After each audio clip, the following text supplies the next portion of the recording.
I live in Northeast Ohio. The Midwest in general has been pretty lax on attire and dress, even in business settings, even before COVID. I feel like, especially with the advent of COVID and Zoom becoming a norm, that people's attire has even come down even another level of casualness, which, to be quite frank with you, often in business settings bothers me. The reason I'm doing this video, and part of the reason for my channel, is to encourage people to step up their dress, to educate men about attire and why it could be beneficial to them and even make you feel really good to improve your dress and your attire. Hello everybody, it's Robert Powers. 4.5 out of 5. My shoe collection. These are made of shell cord. Here they are finished up. I'm not a professional. Look how tight this is though. Very clearly here, I just cut the thread in half. And here they are, all finished up. Hello everybody, welcome back to my channel. The reason that this video popped into my head and I'm recording it is I actually just this afternoon, late this morning, I got off of a Zoom with a gentleman. This was for business. Now, without going into details, I do work in financial services. I have my own office, and this gentleman was actually proposing the sale of a business software to me, right?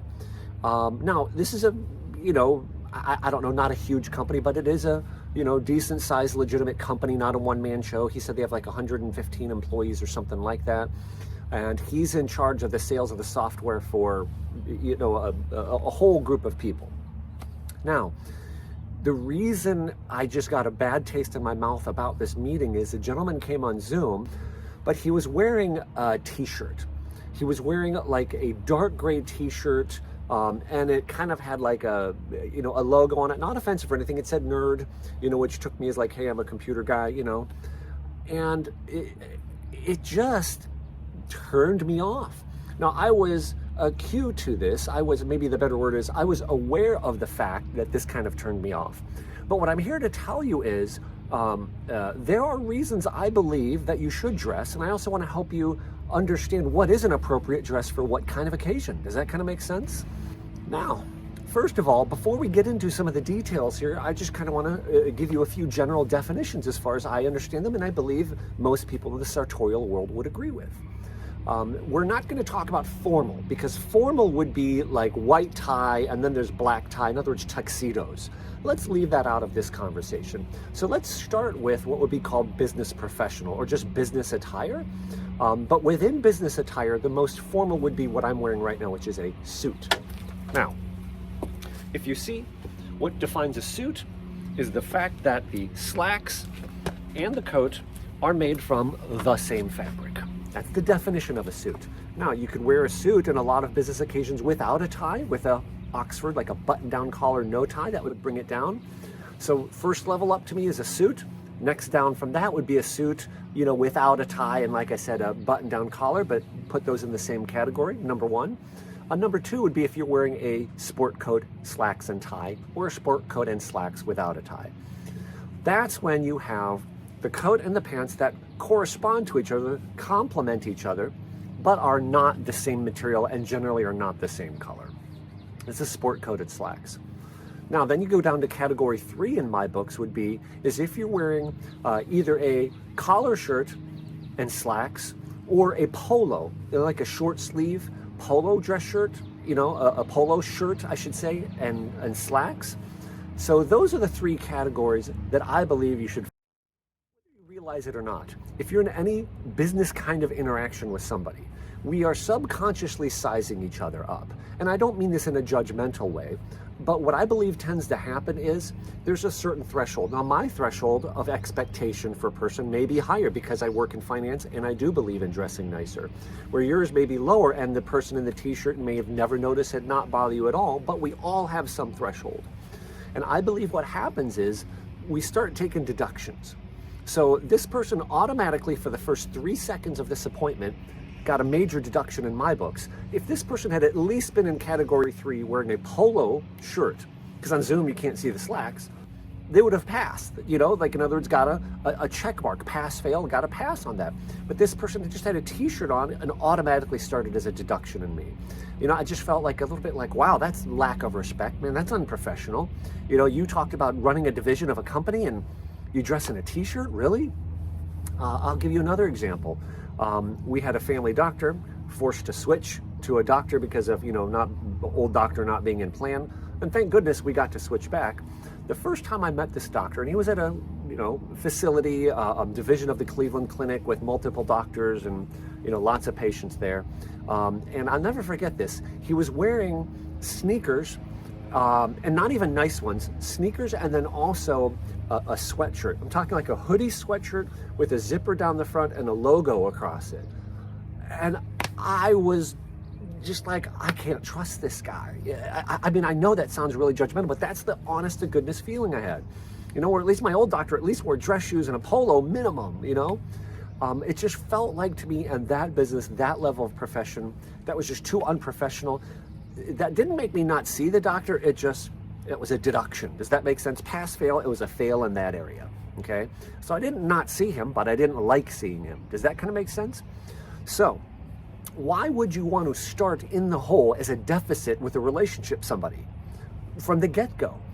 Now, this morning's appointment with the software guy, so then what happened was, later on, he said a few things like, oh, I forgot to tell you about this fee. I'm like, okay, sometimes people forget. Then I'm like, I wasn't moving forward with the sale, And of course, I knew he'd try to close me like, every decent salesperson should. No, gave him 3 no's 3 different times. You're welcome to follow up with me though. Let me take care of stuff in my personal life first, like liquidating my mother's estate, I'm not ready to jump on board this. Well, oh, by the way, then he goes, oh, I can't believe you're going to think I'm lying, but I can't believe I forgot to tell you this. He says there's a $1,500 fee. The company's switching their onboarding and fee structure on Monday. It's Thursday. On Monday, everyone that comes on board will have to pay an additional $1,500. If you start now, we'll waive that $1,500. See, so now he's got 3 strikes. In my book's 3 strikes, you're out, if that makes sense. He would have only been at 2 strikes had he been dressed professional. So what we're doing in our brain is trying to calculate, is this person honest or not? Are they a threat or not, right? Is this somebody that's going to benefit me or not? And when you have too many incongruencies, your brain tends to believe what you see and not what people say. Does that make sense?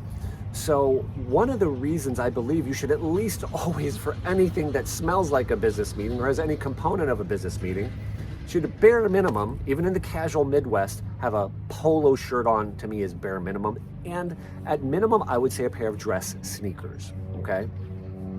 You guys have all seen every company now, from Cole Haan to Allen Edmonds to Magnani, advertising dress sneakers. I have seen investment wholesalers wear dress sneakers with suits. I believe they're an accepted thing. To me, that's better than just a pair of, athletic sneakers, okay? Save your sneakers for the athletic events, really. But dress sneakers, passable. That to me is the bare minimum. I think a pair of dress shoes with your polo and a pair of khakis, or even non-distressed jeans would be better. Does that make sense?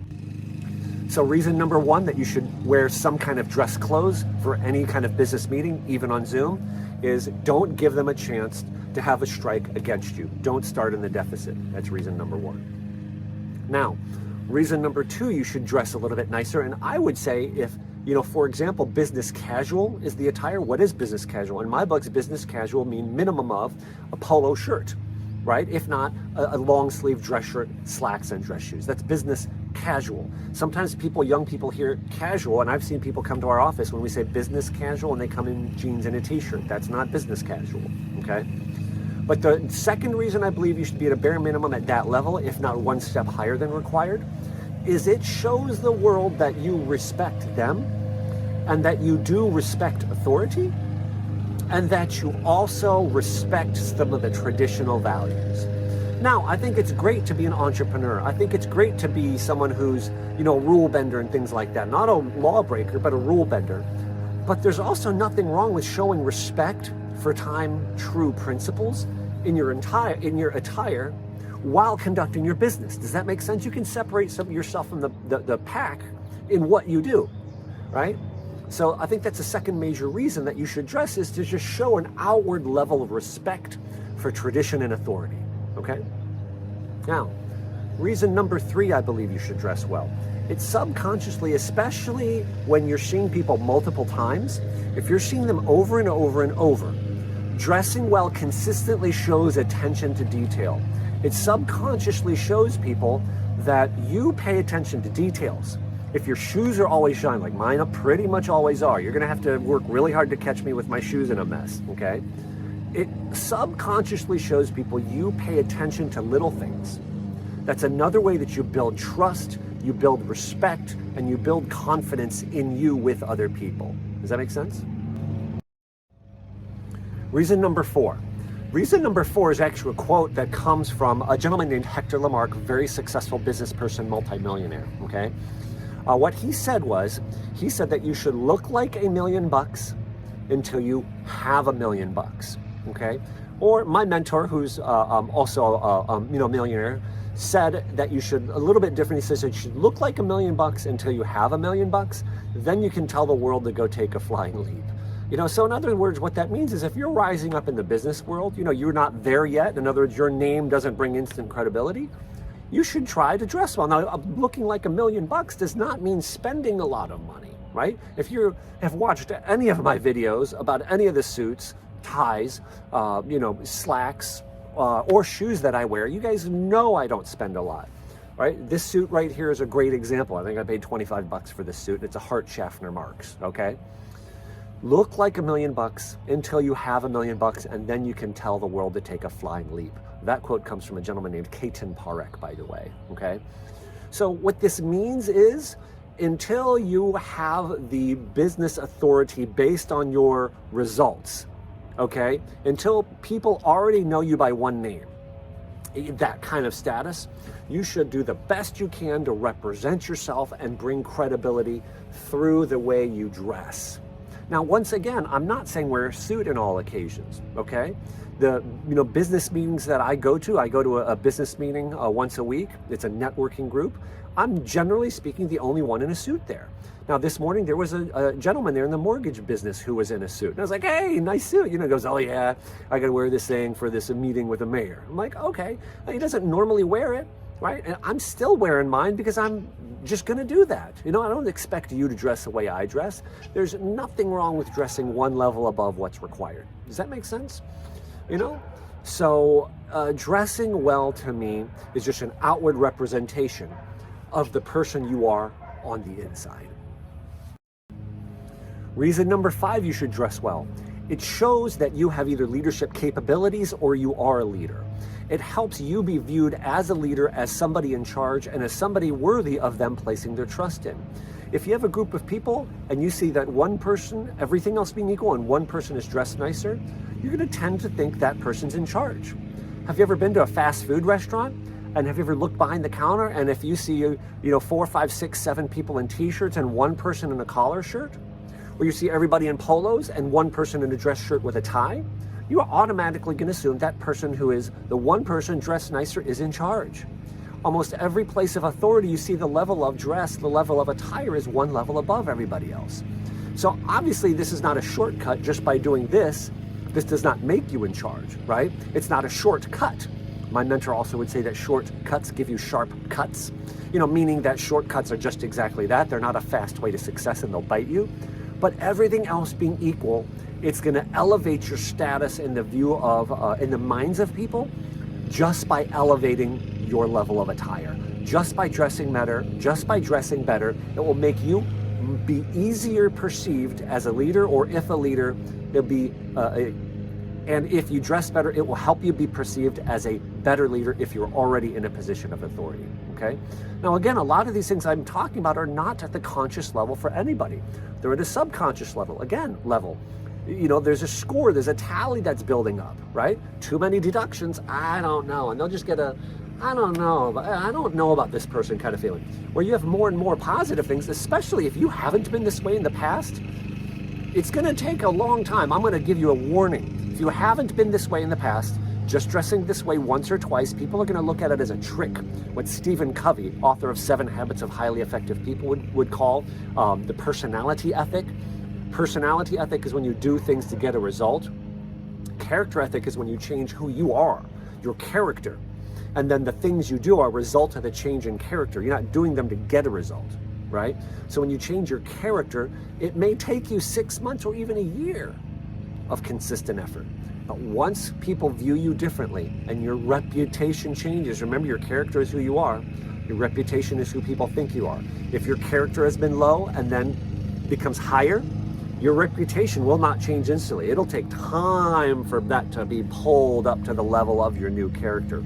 So give it patience, give it time, and give your efforts time to compound. Does that make sense? Here's reason number 6. It makes you more attractive to a potential mate or suitor. By the way, if you're sharp, you'll notice I'm wearing a different shirt, no tie, and the leaves are longer. I actually recorded this entire video, uploaded it. I had only 5 reasons. This one wasn't in there. I'm married. This has been part of my lifestyle to dress well. I haven't thought of it.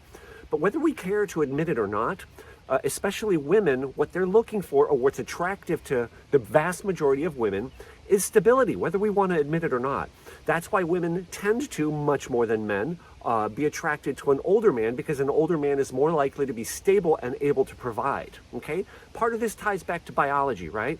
Where intercourse with a woman, for a woman, can result in a child and a lifelong commitment, where for a man, biologically speaking, it doesn't necessarily mean that. So I am a believer in traditional family values, right? But whether you do or not, dressing well, generally speaking, will also make you much more attractive to a potential suitor or mate. What people are going to see is that you put effort. A lot of these same things, the reasons I just gave you, those other previous 5, are going to make you more attractive when you're in the dating scene. Now, let's just say you're like me. You've been married for a long time. I've been married for 25 years. Let's say you've never dressed well. How do you think your spouse would feel about you if you went out, you got a suit, again, did it on a budget, right? If you're on a budget, and you look nice, and you says, honey, hey, I'm going to take you out. And then you come downstairs, and you're dressed like this, and you're taking her to a play, right?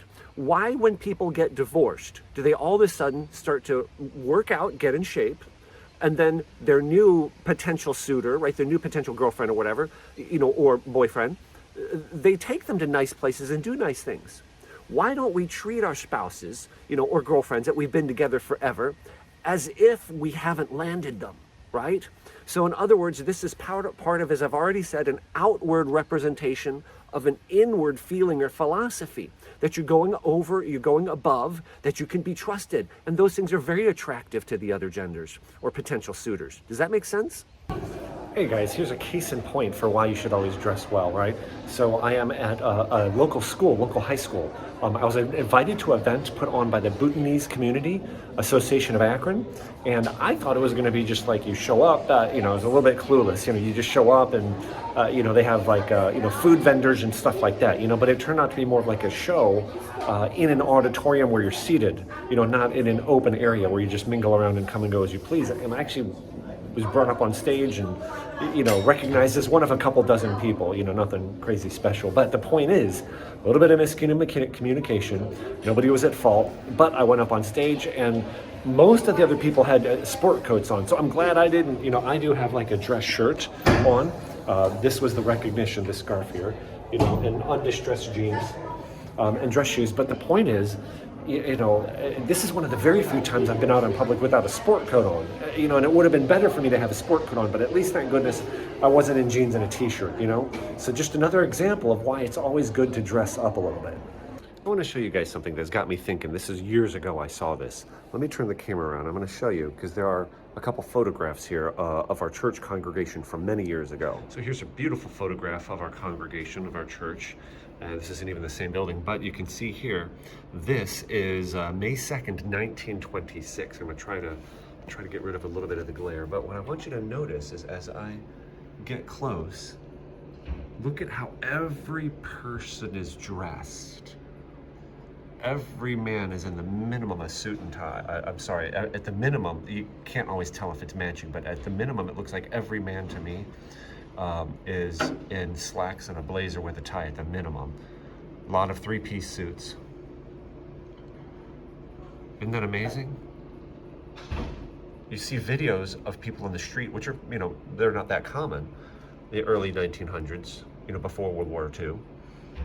And they're all dressed like this. This photograph isn't marked on the date, but it can't be too far off of that other one. But you see what I'm saying?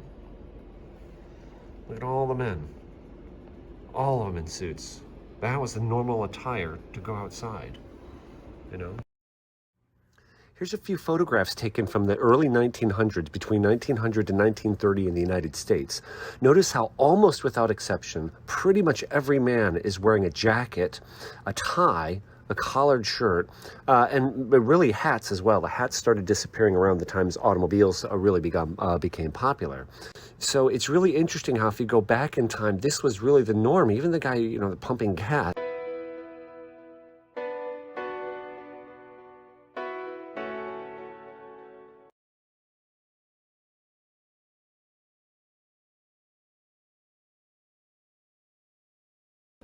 Here at church this morning, I was the only person in a suit, only person with a blazer on, only person with a jacket on for that matter.